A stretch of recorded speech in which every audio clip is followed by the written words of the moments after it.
मैंने कभी कोई लूज टॉक नहीं करी। ये तो बीजेपी के साथ मिला हुआ है। देखो, झूठा लांछन तो कोई भी आदमी टॉलरेट नहीं करेगा। हम तो आम आदमी हैं। हमें अपनी औकात, हमें अपनी हैसियत का अच्छे से पता है। हमारी औकात, हमारी हैसियत सिरसा की जनता ने बनाई। देखो, बाप पे जाओगे तो फिर मैं राजनीति भूल के मैं भी और चीजों पे आना जानता हूं। आप मुझे समझाते हो कि ये तो बदतमीज है। इनके कहते नीचे कमेंट करके कई कहते यो तो बदतमीज है। मैं कहा, मैंने तो पहले दिन कहा था मैं घणो बदतमीज हूं, थोड़ो को नहीं। मेरो काम को नहीं होगा तो मैं बदतमीजी फिर मेरी रीस नहीं है कोई। ये भी मैं दस। भारतीय जनता पार्टी की सरकार को तीसरी टर्म में 1 साल पूरा हो गया है और सरकार दावा कर रही है कि पूरे हरियाणा में विकास कार्य करवाए जा रहे हैं। सिरसा के विधायक गोकुल सेतिया लगातार इन दावों पर सवाल उठाते रहे हैं। हमारे साथ गोकुल सेतिया हैं बातचीत करने के लिए। विधायक जी, सरकार लगातार दावे कर रही है कि पूरा समान विकास करवाया जा रहा है, लेकिन आप सवाल लगातार उठा रहे हैं कि सिरसा में विकास कार्य नहीं हो रहे हैं। देखिए, ये तो जग जाहिर है। जब बरसातों का समय था, उस समय जो जल भराव की स्थिति थी, गर्मी के अंदर जो लाइट की स्थिति थी, जो सफाई की स्थिति हमारे शहर में, सड़कों की स्थिति, हमारे गाँवों में कितना बुरा हाल है। तो हालात तो चीख चीख के, चिल्ला चिल्ला के असलियत जो है वो बयां कर रहे हैं। इसीलिए 1 साल हम शांत थे कि कोई बात नहीं, थोड़ा समय देते हैं।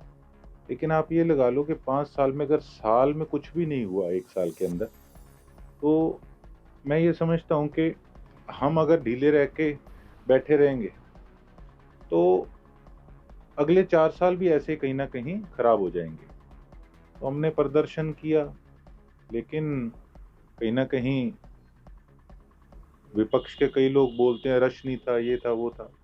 मैंने किसी को पर्सनली नहीं कहा था कि आप आओ और इतने आदमी लेके आओ, नहीं।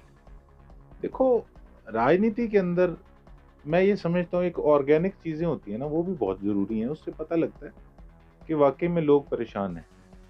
लोग परेशान थे भी और हैं भी। लेकिन एक विचारधारा ऐसी बन गई कि प्रदर्शनों से कुछ नहीं होगा, अब किसी चीज से कुछ नहीं होगा, अब तो बस 5 साल जो है ना वो हाथ पे हाथ धर के हम बैठे रहेंगे और कुछ होने वाला नहीं है। एक उम्मीद जो है ना वो लोग छोड़ बैठे। तो कहीं ना कहीं मुझे भी उस चीज का उस दिन बड़ा वो हुआ था कि काफी तादाद में लोग वहां नहीं पहुंचे। तो देखो, उससे हमारा भी हौसला टूटता है। हम लड़ाई लड़ रहे हैं, हम अफसरों से लड़ रहे हैं। हम किसके लिए लड़ रहे हैं? हम जनता के लिए लड़ रहे हैं, अपने इलाके के कामों के लिए लड़ रहे हैं। लेकिन जब उसमें जनता साथ नहीं देगी तो कहीं ना कहीं देखो फिर निराशा होती है। तो लगातार आप अफसरों से मिल रहे हैं, लेकिन आप लगातार सवाल उठा रहे हैं सीईओ की कार्य प्रणाली पर। आप उस दिन प्रदर्शन करने गए, हालांकि मैडम शैलजा ने भी ये कहा, उस दिन दिशा की मीटिंग थी कि उनके भी काम नहीं हो रहे, जिस तरह से वो बात करते हैं अधिकारी नहीं सुनते हैं। ये सच्चाई है। और इंडियन नेशनल लोकदल पार्टी के जिला परिषद के चेयरमैन हैं, उनके बेटे चेयरमैन हैं। वो काम मेरे इलाके के, मेरे विधानसभा के गांव के होने ये लोग नहीं दे रहे। इसका तो सीधा सा उदाहरण आपको बताया कि मुझे एक रात पहले ही धरने से फोन आया कि आप सीईओ के खिलाफ कुछ नहीं बोलोगे, आप जो चाहते हैं हम करा देंगे। उसको प्रोटेक्ट ऐसे ऑफिसर को क्यों कर रहे हैं? एक चीज और क्लियर करना चाहूँ, मैंने कहा था उस दिन बाय मिस्टेक कि अशोक वर्मा जी जेजेपी के जिला अध्यक्ष हैं, उनका फोन आया। उनका फोन नहीं आया। मैं उसको थोड़ा करेक्ट करना चाहूंगा कि उनके बेटे मेरे से मिले थे। उन्होंने जरूर कहा था कि अपना मित्र है। तो इस चीज की मैं करेक्शन करना चाहूंगा। और किस तरह से आप काम करवा दोगे? आपने पहले क्यों नहीं करवाई? और आप, जो आदमी काम ही नहीं कर रहा उसको आप क्यों प्रोटेक्ट करने का काम कर रहे हो? तो कहीं ना कहीं ये प्रश्न चिन्ह खड़ा होता है और स्पष्ट भी होता है कि ये काम करने की मंशा जो है, ना काम करने की, वो इनेलो नहीं होने देना चाहते। आप तो इनेलो के साथ रहे हैं, अभय सिंह चौटाला के साथ रहे हैं, उनका समर्थन करते रहे हैं। ऐसा क्या हो गया कि इस बीच इनेलो के साथ इस तरह का विवाद खड़ा हो गया? नहीं, मेरा कोई किसी प्रकार का विवाद नहीं था। मैं तो चुनाव जीतने के बाद भी मैंने अपना संपर्क कभी बिगाड़ा नहीं। मैंने कभी कोई लूज टॉक नहीं करी थी किसी प्रकार की भी। लेकिन मुझे समझ नहीं आया कि चौटाला साहब ने उस दिन एक इंटरव्यू के अंदर ये बात कही कि ये तो बीजेपी के साथ मिला हुआ है। देखो, झूठा लांछन तो कोई भी आदमी टॉलरेट नहीं करेगा। उसके बाद उन्होंने बताया कि इसका ये कोई ढंग थोड़ी था।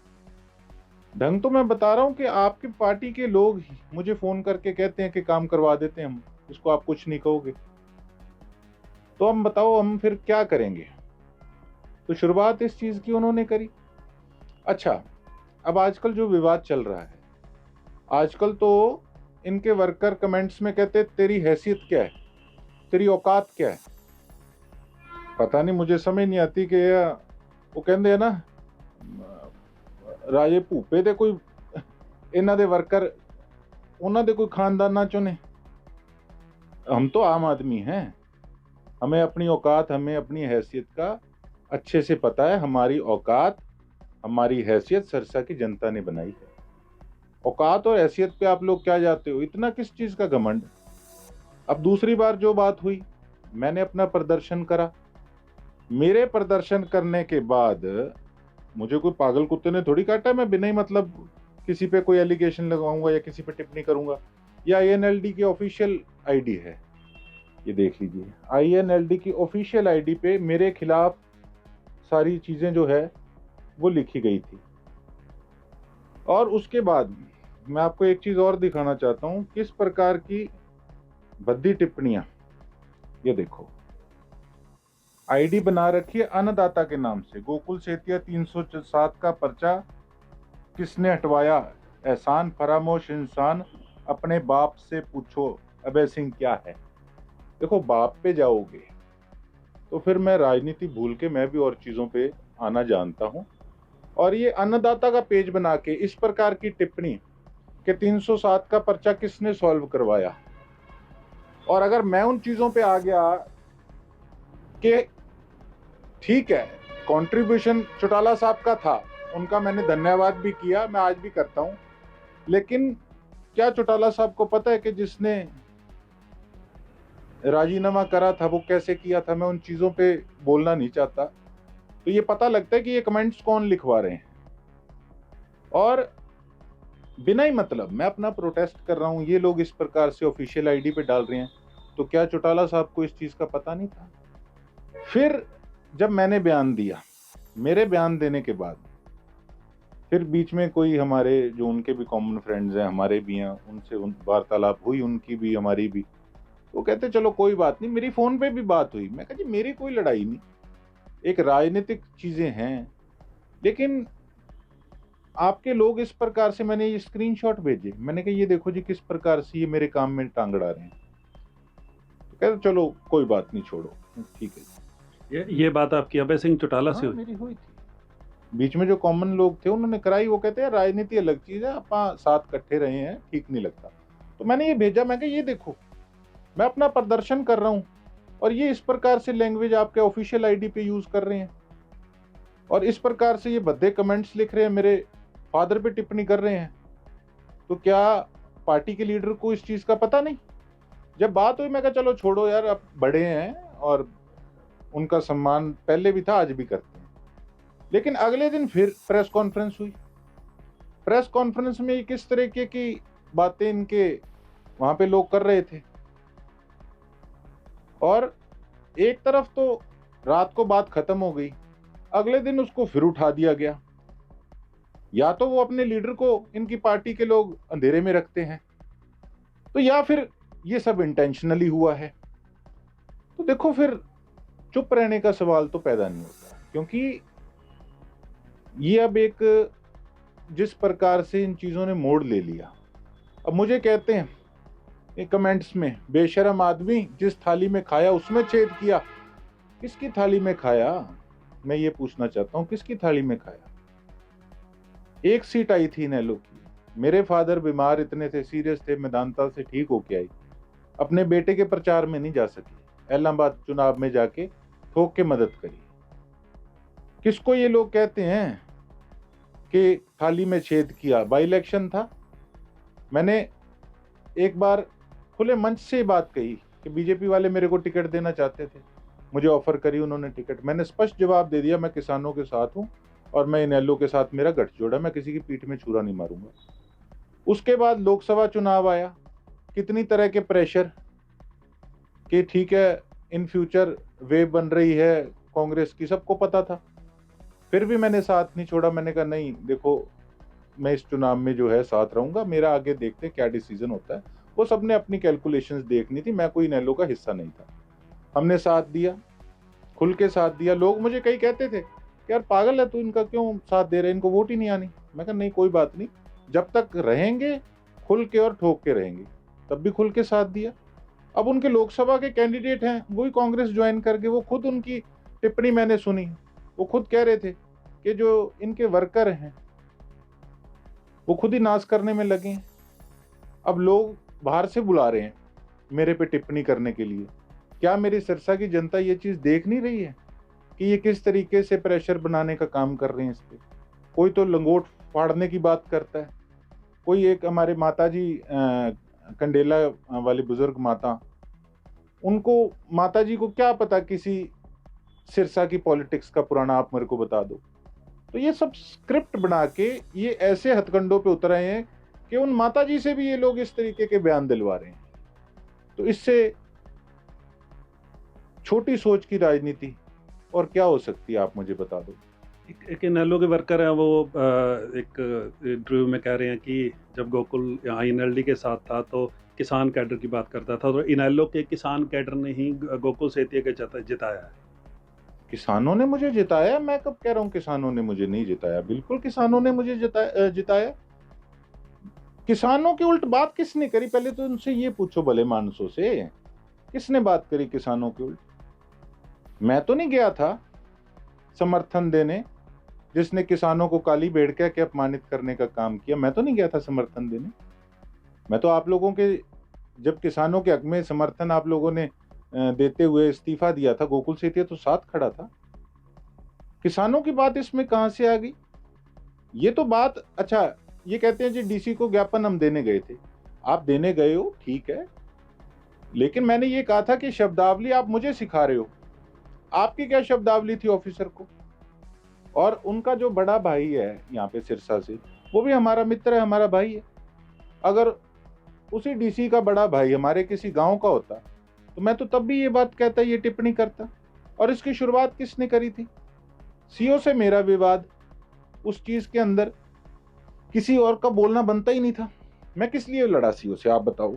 ये कई लोग मुझे कहते हैं, ये अब इसको टर्न देना चाहते हैं कि किसान इसके अगेंस्ट करें। मैंने खुद ऑडियो सुनी है किसी की, लेकिन लोग समझदार हैं। सीओ से मेरी क्या लड़ाई है, आप बताओ? यही है ना, मेरे गांव के, मेरे किसानों के काम नहीं हो रहे और ये लोग उसको प्रोटेक्शन दे रहे हैं। तो बताओ किसानों के साथ नाइंसाफी कौन कर रहा है? किसने कहा था आप जाके अलोपा को समर्थन दो, जिन्होंने अपमानित किया? फिर ये अलग अलग गंदे गंदे कमेंट्स लिखते हैं। देखो हमें भी 100 बार सोचना पड़ता है कि ना बोलें, लेकिन ये उकसाते हैं। अब ऐसे तो मैं कह दूं कि एक तरफ तो आप पवन बेनीवाल जी को कहते थे कि ये तो नशे की चिट्टे की तस्करी करते हैं, विधानसभा के अंदर आप बोले थे, चुनाव में आपने फिर उनको साथ क्यों रलाया? या तो आपकी इंफॉर्मेशन गलत थी, आपने नॉन सीरियस बात करी, और या फिर आप नशे को बढ़ावा देने का काम कर रहे हो, नौजवान पीढ़ी को खराब करने का काम करने की आप सोच रखते हो। आप कुछ तो सोचो। आप मुझे समझाते हो ये तो बदतमीज है, इनके कहते नीचे कमेंट करके कई कहते यो तो बदतमीज है। मैं कहा मैंने तो पहले दिन कहा था मैं घणो बदतमीज हूँ, थोड़ो को नहीं, मेरो काम को नहीं होगा तो मैं बदतमीजी फिर मेरी रीस नहीं है कोई, ये भी मैं दसदा मैं हैगा। लेकिन आपदी कोयल वाली बोली भी तो देखो, मैं कहना नहीं चाहता सी, आपस च जड़ा कह दे कि मेरे पैर का जूता किस नंबर का आता है, या कोई अपने चाचे के बारे में कुछ कहें, आज ये कहते हैं, अब आदित्य चौटाला हैं, आदित्य चौटाला जी के परिवार के साथ कैसे संबंध इनके आपस में रहे हैं जग जाहिर है। ठीक है, जरूरत की राजनीति होती है। और मुझे समझाते हैं, कई नीचे लिखते हैं ये गुंडा है। मैं कहा मैं किस चीज का गुंडा हूं भैया, मेरे को ये तो बता दो मैंने कौन सी गुंडागर्दी कर दी। लोग भूले नहीं है कि डेरा बाबा बुमन शाह डेरे पे क्या हुआ था, किस प्रकार से कुछ लोग कब्जा करने गए थे वहां पे। लोग भूले नहीं है। मैं तो फिर भी ये मानता हूं कि उन्होंने इतना बड़ा दिल दिखाया कि रानिया जैसे एरिया के अंदर फिर भी इनकी सीट आती रही। क्या बात करते हैं ये लोग। डेरे सच्चे सौदे पे इन्होंने किस प्रकार की टिप्पणी करी थी, किससे छुपी हुई है आप मुझे बता दीजिए। जमाल का सरपंच है, इनका खास होता था, कितना बड़ा गांव है इनकी खुद की विधानसभा का, वो क्यों इनके एंटी हो गया। ये किसानों की बात करते हैं, जब वो बुजुर्गों को लेके कोठी गए, मैं वो शब्दावली यहाँ पे इस्तेमाल नहीं करना चाहता। ये देखो, जाना हो तो डीपली जितना मर्जी हम चले जाएं, लेकिन मैंने आपको दिखाया कि शुरुआत मैंने कभी नहीं करी, मैंने शुरुआत कभी नहीं करी। अच्छा, अब ये जितनी मुझे गालियां निकालेंगे मेरा क्या है, मैं उतना, मेरे को अब हरियाणा में मैं कहीं भी जाता हूं, बल्कि लोग कहते हैं कि स्वाद आ गया। तो ठीक है, ये मुझे फेमस करने का काम कर रहे हैं। ये जितना मेरे खिलाफ बोलेंगे आके, उतना मेरे लोग ज्यादा मेरा साथ देंगे। एक जो प्रदर्शन था 4 नवंबर को, शायद इनेलो की तरफ से प्रदर्शन किया गया था रोहतक में।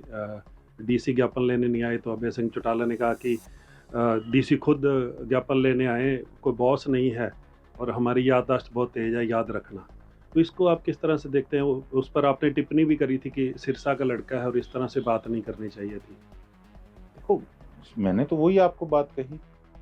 फिर इनके जो स्पोक्स पर्सन है वो फिर उन चीज़ों पे स्पष्टीकरण देते हैं, फिर कहते हैं नहीं नहीं उनके पिताजी तो हमारे दोस्त थे, वो तो उनका छोरा लगता है, वो तो उस नाते का था।